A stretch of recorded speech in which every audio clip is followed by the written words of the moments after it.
আসসালামু আলাইকুম রহমতুল্লাহি ওবরকাতুহু। সম্মানিত দর্শক, আমেরিকা এবং ইরানের যুদ্ধ এখন তুঙ্গে। ইরান পাগলের মতো, ইরান নয়, আমেরিকা পাগলের মতো ইরানে বিমান হামলা চালাচ্ছে। অবাক করার ব্যাপার হলো যে এই যুদ্ধে আমেরিকা একা। কোনো ইউরোপীয় মিত্র বা বিশ্বের অন্য কোনো মিত্র এখনও পর্যন্ত আমেরিকার পাশে দাঁড়ায়নি। ব্রিটেনে যে নতুন সরকার গঠিত হলো, সেই সরকারের যিনি প্রধানমন্ত্রী হলেন, সেই প্রধানমন্ত্রী কয়েকটি ব্রিটিশ ঘাঁটি ব্যবহার করার জন্য আমেরিকাকে অনুমতি দিয়েছে, এই এতটুকুই। অন্যদিকে যাদেরকে এই যুদ্ধের নিয়ামক বলা হয়, এই যুদ্ধ যারা শুরু করেছে সেই ইসরায়েল, অজ্ঞাত কারণে এখন এই যে আমেরিকা এবং ইরানের যে যুদ্ধ চলছে, সেই যুদ্ধ থেকে ইসরায়েল নিজেদেরকে গুটিয়ে নিয়েছে। এমনকি ইসরায়েলের প্রতিরক্ষা মন্ত্রী সরকারিভাবে ঘোষণা দিয়েছেন যে এই যুদ্ধে, এখন যে যুদ্ধ, এই যুদ্ধে ইসরায়েল জড়াবে না। এদিকে এই যে তৃতীয় দফার যে যুদ্ধ, এই যুদ্ধে যে আক্রমণগুলো করে যাচ্ছে ইরানের উপর, সেই ইরানের আক্রমণে বিশ্ব জনমত ইরানের পক্ষে চলে যাচ্ছে। আর ইরান কৌশল করে এই যুদ্ধটা বাঁধিয়ে রাখছে। বাঁধিয়ে রেখে ধীরে সুস্থে, মানে ওরা পাগলের মতো 10 থেকে 12টা আক্রমণ করছে, আর 10-12টা আক্রমণের বিপরীতে ইরান সুকৌশলে মধ্যপ্রাচ্যের কৌশলগত যে জায়গাগুলো রয়েছে সেখানে তারা আক্রমণ চালাচ্ছে। এতে করে ব্যাপক মার্কিন যুক্তরাষ্ট্রের স্থাপনা, সৈন্যবাহিনী ব্যাপক ক্ষয়ক্ষতি হচ্ছে। এবং মধ্যপ্রাচ্যে মোতায়েন করা মার্কিন যুক্তরাষ্ট্রের যত কৌশলগত যে সম্পদ রয়েছে, যে সকল প্রযুক্তি রয়েছে, এগুলো এখন বলতে গেলে ইরানের হস্তগত হয়ে গেছে। ইরান এখানে ত্রিমাত্রিক বিজয় অর্জন আলটিমেটলি করে ফেলেছে। প্রথমত এই যুদ্ধ থেকে ইসরায়েলকে আলাদা করতে পেরেছে।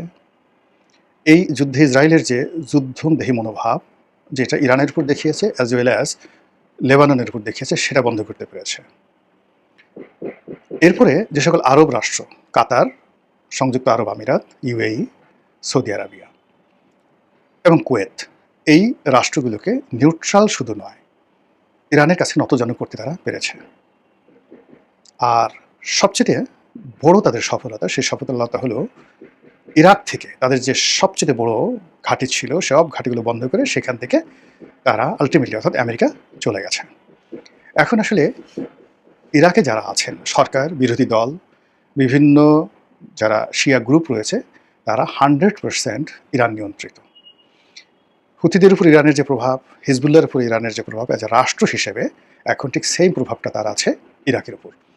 সীমান্তবর্তী রাষ্ট্র ইরাক এখন তাদের। আর একটু আগালি জর্ডান, এবং জর্ডানে মার্কিন ঘাঁটিগুলোকে রীতিমতো পঙ্গু করে দেওয়া হয়েছে। এবং সেখানে যে সকল ইন্টারসেপ্ট রয়েছে, আকাশ প্রতিরক্ষা ব্যবস্থা আমেরিকা তৈরি করেছিল, অলমোস্ট 90% ডিস্ট্রয় করে দেওয়া হয়েছে। ইরান যদি চায় 1 ঘন্টার মধ্যে এখন পুরো জর্ডান দখল করে ফেলবে। এটা তাদের কাছে কোনো ব্যাপারই না। তাহলে ইরান, ইরাক, জর্ডান, আর জর্ডান যখন তাদের দখল হয়ে যাবে, এই জর্ডানের এই পাড়ি হলো ইসরায়েল, জাস্ট নদীর এপারে আর ওপারে, ডেড সির এদিকে আর এদিকে, একটা লেকের এপার আর ওপারে জর্ডান এবং ইসরায়েল, বা ওই যে পশ্চিম তীর, গাজা, নাবলুস, এই অঞ্চলগুলো। তো বোঝার চেষ্টা করেন যে ইরান কত সুকৌশলে সে এগোচ্ছে। আর এই কাজ করার জন্য সে তার হরমুজ প্রণালীটিকে অস্ত্র হিসেবে ব্যবহার করছে।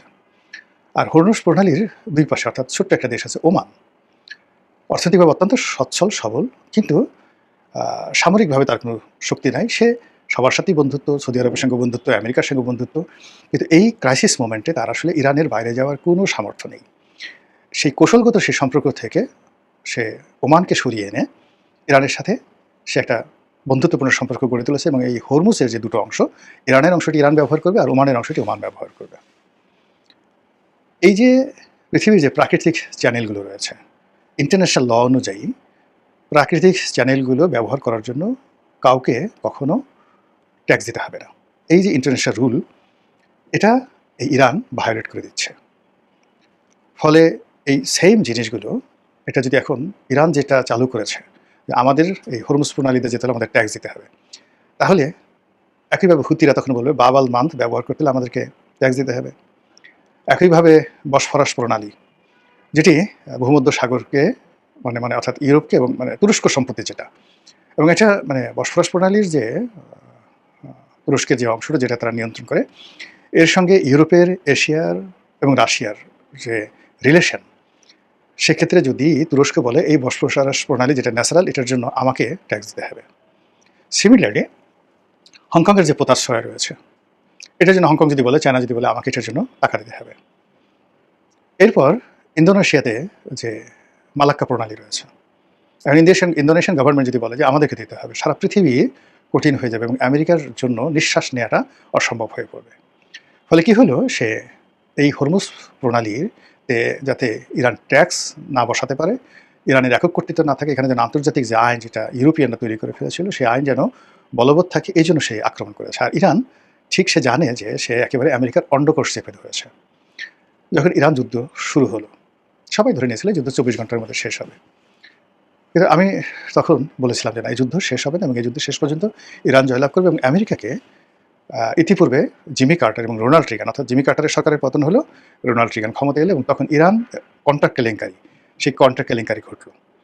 কেন ঘটলো? ওই সময়টিতে আয়াতুল্লাহ রুহুল খামিনি যখন ক্ষমতা এলেন, তিনি ক্ষমতা আসার সঙ্গে সঙ্গে তেহরান বিশ্ববিদ্যালয়ের যারা ছাত্র তারা হঠাৎ করে মার্কিন দূতাবাস আক্রমণ করে সব দূতাবাসকে কর্মকর্তা কর্মচারীদেরকে তারা জিম্মি করে বসলো। তাদেরকে উদ্ধার করার জন্য আমেরিকার পেন্টাগন তাদের সর্বশক্তি নিয়ে করে সেখানে মিলিটারি অপারেশন মানে কমব্যাট চালালো এবং সেখানে তারা ফেল করলো। ফেল করার পরে অন্যান্য যে সকল মার্কিন ঘাঁটি রয়েছে সেখানে ইরান আক্রমণ চালালো এবং ওই সময়টাতেই ইরান মানে এখনের 100 ভাগের 1 ভাগ ক্ষমতা ছিল না, কিন্তু এমন কৌশলে তাদেরকে সেই বিভিন্ন পয়েন্টে, মধ্যপ্রাচ্যের বিভিন্ন পয়েন্টে এমনভাবে নাস্তানাবুদ করে ছাড়লো যে ইরানকে খুশি করার জন্য তখন গোপনে অর্থ, অস্ত্র সব কিছু ইরানের চাহিদা মতো সরবরাহ করে তারপর সেখান থেকে নাকে খত দিয়ে আসতে হয়েছিল।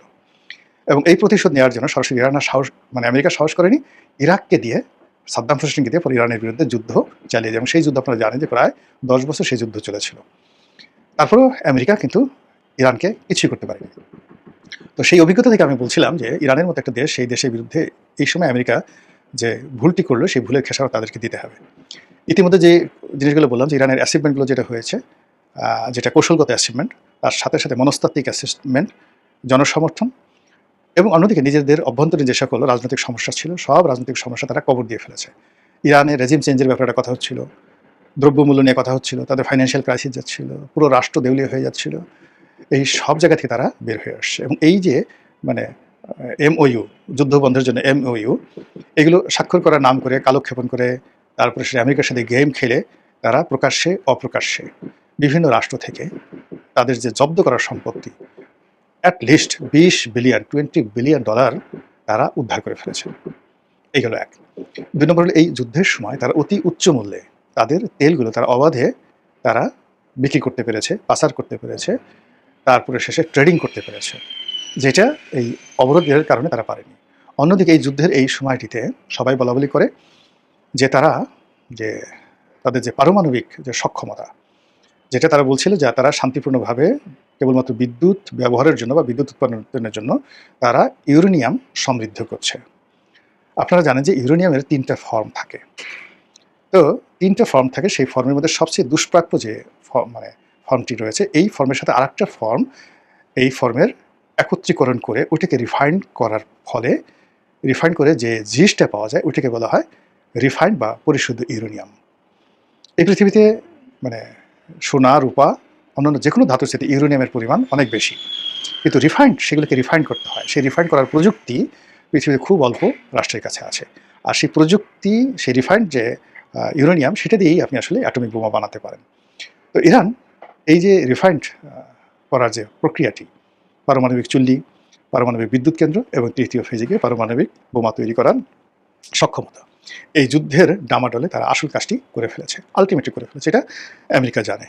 এবং এই সময়টার মধ্যে তাদের যে সকল অস্ত্র, তাদের প্রযুক্তি তারা যুদ্ধক্ষেত্রে যেগুলো দেখিয়েছে, যেটা পেন্টাগনের বিশেষজ্ঞ যারা আছেন, স্বয়ং তাদের যে প্রতিরক্ষা মন্ত্রী তিনি নিজে স্বীকার করেছেন যে আমেরিকার সর্বোচ্চ শক্তি দিয়েও সেই হরমুজ প্রণালীতে এবং পারস্য উপসাগরে তাদের যে গানশিপগুলো রয়েছে, অর্থাৎ ছোটো ছোটো স্পিড বোট, যেগুলো 140 নটিক্যাল মাইল বেগে চলে। ও মাই গড, আমি চিন্তা করতে পারেন 140 নটিক্যাল মাইল। সেইটা এত দ্রুত গতির গুলো নিয়ে যারা, যেগুলো কামান বহন করে এবং এসে সোজা সেই বিমানবাহী রণতরী সেগুলো এসে ফুটা করে দিয়ে, আঘাত করে দিয়ে কোন ফাঁক দিয়ে তারা চলে যায়, যেগুলো ওই জাহাজের সাথে থাকা যে রাডার সিস্টেম, সেই রাডার সিস্টেম ডিকটেট করতে পারে না। এখন আপনি বিরাট হাতির মতো 3 মাইল লম্বা আপনি একটা জাহাজ নিয়ে বসে আছেন ভূমধ্য সাগরে, পারস্য সাগরে। হঠাৎ করে 200 সেই গান বোট চলে আসলো, বড় বড় কামান নিয়ে।